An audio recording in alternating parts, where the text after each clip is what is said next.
Hi friends, welcome to our channel. Brahmamudi serial next ఎపిసోడ్లో ఏం జరగబోతోందో ఈ వీడియోలో చూసి తెలుసుకుందాం. ఇంట్లో నుంచి వెళ్ళిపోతానన్న అపర్ణ అసలేం జరిగింది అని తెలుసుకోవడానికి ఈ వీడియోని స్కిప్ చేయకుండా ఎండ్ వరకు చూసేయండి. అపర్ణ రాజ్ బయటికి వెళ్తూ ఉంటే ఎక్కడికి వెళ్తున్నావు అని రాజ్ని అడుగుతుంది. అప్పుడు రాజ్ బయటికి అని అంటాడు. అప్పుడు అపర్ణ ఇప్పుడే వెళ్ళిపోతున్నావా లేక రేపు వెళ్దామని నిర్ణయించుకున్నావా అని అంటుంది. అప్పుడు రాజ్ ఏం మాట్లాడకుండా సైలెంట్గానే ఉంటాడు. అప్పుడు అపర్ణ, నువ్వు నా మాటని లెక్క చేయడం లేదు కదా, అందుకనే ఇలా అంటున్నాను అని అంటుంది. అప్పుడు రాజ్, నేను ఏ రోజైనా నీ మాటకి ఎదురు చెప్పానా మమ్మీ అని అంటాడు.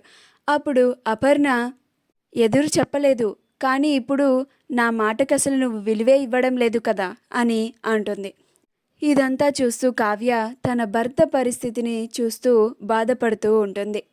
నీకు నేను ఇచ్చిన గడువు పూర్తయిపోతుంది, ఇవాళ ఒక్కరోజే ఉంది, అయినా నువ్వు ఇప్పటికీ నోరు అసలు విప్పడమే లేదు అని అపర్ణ అంటుంది. అయినా రాజ్ ఏం చెప్పలేక సైలెంట్గా అలానే నుంచుండిపోతాడు.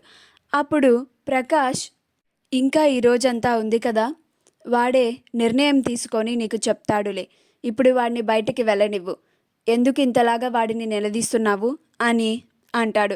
అప్పుడు అపర్ణ, ఇన్ని రోజులు చెప్పనివాడు ఇవాళ ఇప్పటికీ ఇంత నిలదీస్తున్నా కానీ చెప్పనివాడు ఈరోజు సాయంత్రంలోగా ఏం చెప్తాడు అని అంటుంది.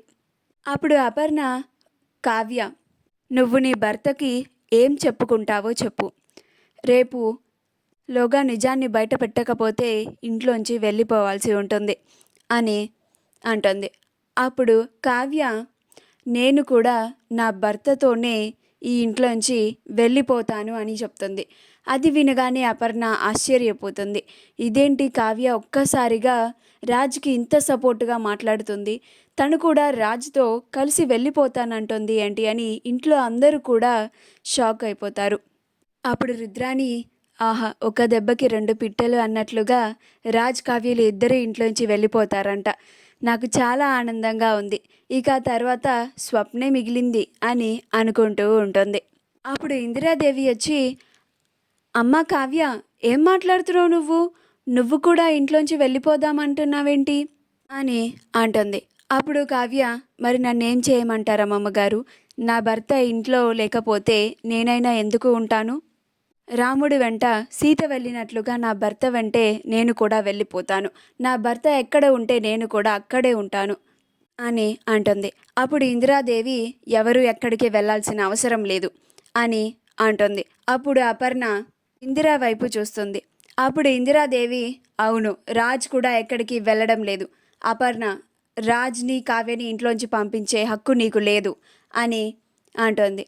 అప్పుడు అపర్ణకి కోపం వచ్చి, సరే, రేపు ఉదయం కల్లా రాజ్ అసలు నిజం బయట పెట్టకపోతే తను ఎందుకు ఏ పరిస్థితుల వల్ల ఇంత పెద్ద నిజాన్ని ఎవరితో చెప్పుకోకుండా ఇంత మౌనంగా అన్నిటినీ వదులుకోవడానికి సిద్ధపడుతున్నాడో చెప్పకపోతే రేపు ఉదయం కల్లా నేను ఇంట్లోంచి వెళ్ళిపోతాను, ఎవరు ఇంకా ఈ ఇంట్లోంచి వెళ్ళనవసరం లేదు, నేనే వెళ్ళిపోతాను, నేను ఇంకా ఈ నిర్ణయాన్ని తీసుకున్నాను, ఇంకా రాజ్ తనకు ఉన్న సమస్య ఏంటో చెప్తాడో లేదో ఇక తనకే వదిలేస్తున్నాను అని అపర్ణ అక్కడ నుంచి కోపంగా వెళ్ళిపోతుంది.